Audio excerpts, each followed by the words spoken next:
bukol. Konting-konti na lang, oh. Ay, thank you, Lord. I love you Thank you, po. Lord. Thank Thank you, you. Lord. Hindi na raw kailangan mag-Lord.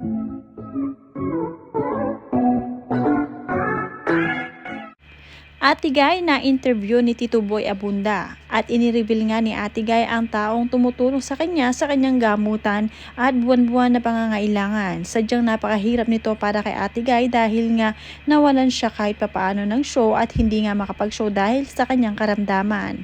Kung mayroon mang mga palabas ay pinipilit lamang niyang umaten para nang sa ganon ay meron siyang pangtustos at kumita rin kahit papaano.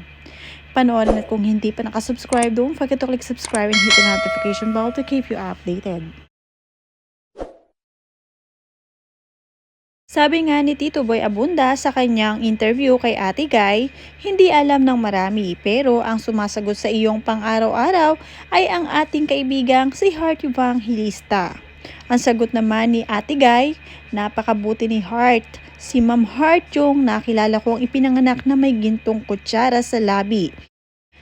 Kasi bata pa lamang ako, nakikita ko na siya sa nag-work po ako sa ihaw-ihaw, kalde-kaldero. Sagot naman ni Tito Boy, singing? Anong tawag doon? Sabi ni Ate Guy, singing cooks and waiters. Ang babait nila, si Miss Love, si Miss Soem, si Miss Happy, si Miss Heart. Sabi naman ni Tito Boy, paano nalaman ni Heart? Paano kayo nag-usap? Sabi nga ni Ate Guy, tumawag yung PA niya kay RJ Franco, manager ni Alan Kay. Tapos ayun, nag-connect na kami. Sagot naman ni Tito Boy, nag-usap kayong dalawa? Sabi ni Ate Guy, opo, tapos monthly niya po akong binibiyayaan. Sa mga hindi nakakaalam talaga ay talagang napakabait nitong si Heart Evangelista at matulungin. Sadya lang na si Miss Heart ay hindi showy, hindi niya talaga ipinapakita sa tao na siya ay tumutulong. Bagkos tumutulong siya ng palihim pero ang mga taong tinutulungan niya ay talagang sila ang nagre-reveal kung gaano kabait at kung gaano ka-generous nga itong si Heart Evangelista. Marami nga ang napakomento dahil sa napanood ng mga tao ang interview ni Tito Boy Abunda kay Ate Guy. Sabi nga dito ni RJ Camba, kaya kahit anong arte ni Heart hindi ko kayang mainis sa kanya. Kasi napakabuti talaga ng Heart na yan. Maarte siya, oo, pero sobrang bait naman niya. Yun yung gusto ko sa kanya. At mula naman kay Olivia Garcia, ang hindi alam ng mga tao kasi ayaw niya i-publicize ay consistent na tumutulong si Heart. Nagpapaaral, nagpapakimo ng mga bata, nagpapadialysis, supporting orphanage. Pati pagpapalibing tumutulong siya from her own pocket. Mula pa ng dalaga pa siya, mga patulong niya. Siya mismong pumupunta ng hospital para dalawin ang mga tinutulungan niya. When she helps, there are no cameras. Ayaw niya ng naka-vlog o naka-news o naka-announce. So it's sincere. Sabi nga niya, minsan what matters more to her are her points in heaven rather than in the eyes of people. Maririnig mo na lamang sa mga natulungan niya, mabait si Heart, misunderstood lang ng iba kasi maarte at into fashion pero yung pagka-maarte niya is pagkakikay lang naman. Yung totoo wala siyang arte at mabait talaga siya. Heart of Gold, nakakatuwa dahil pinili niya rin na tulungan ito si Ate Guy. Malaking bagay ito kay Ate Guy na matustusan ang kanyang gamutan. Sobrang thankful and blessed talaga itong si Ate Guy kay Miss Heart Evangelista dahil napakalaki ng tulong ni Heart. Makikita mo na lamang na si Heart ay nasa Paris para sa Fashion Week pero ang pagtulong ay hindi pa rin niya nalilimutan. Kagaya na lamang ng proof na ito na si mismong Ate Guy nagpapatunay.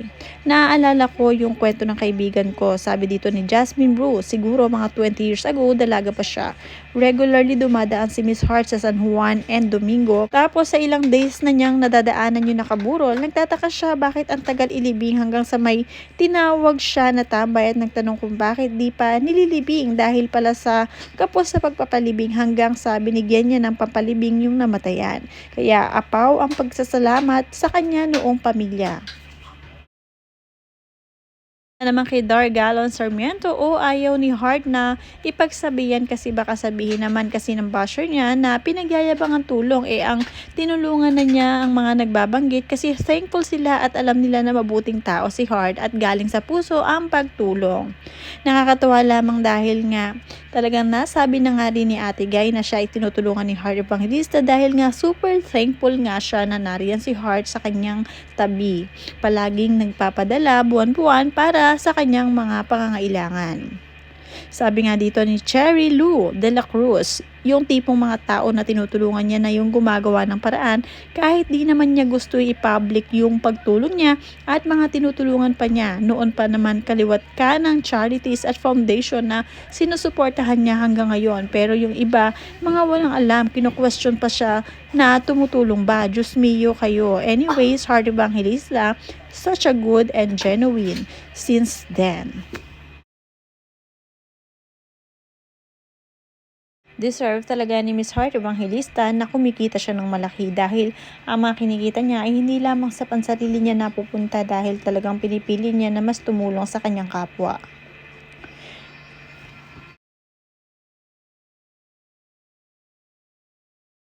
Going to help you justify why you need to get yourself a pair of fit flop new kicks.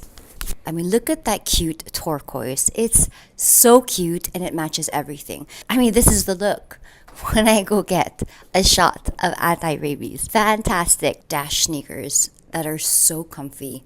I mean, they're fit flop. Obviously, they're going to be comfy. I'm going to show you the next look. Possibly she came from a really nice workout. Match them with these cute pink socks because I like doing that. Sometimes it's good to have like a monochromatic look.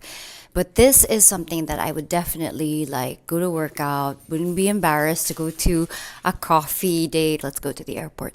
This is it. I am really gonna go to the airport. That's why my dogs are like hovering around me. These are my other colors of Dash rubber shoes. They are so pretty, so chic. And mind you, they are so light and super comfy. I'm not joking. I'm not truly a rubber shoes girl, but as you progress in life, I'm 41 years old, you tend to want to go for comfort and style at the same time. This is the airport look. I just feel like you really truly need most of the colors, but I've justified the purchase for you guys anyway, so I'm going to show you the other colors. Personal favorite. I mean, look, it's baby pink and red. I actually can wear it too with this outfit, but I'm going to be super late. Yes, gotta have it. I have to have it.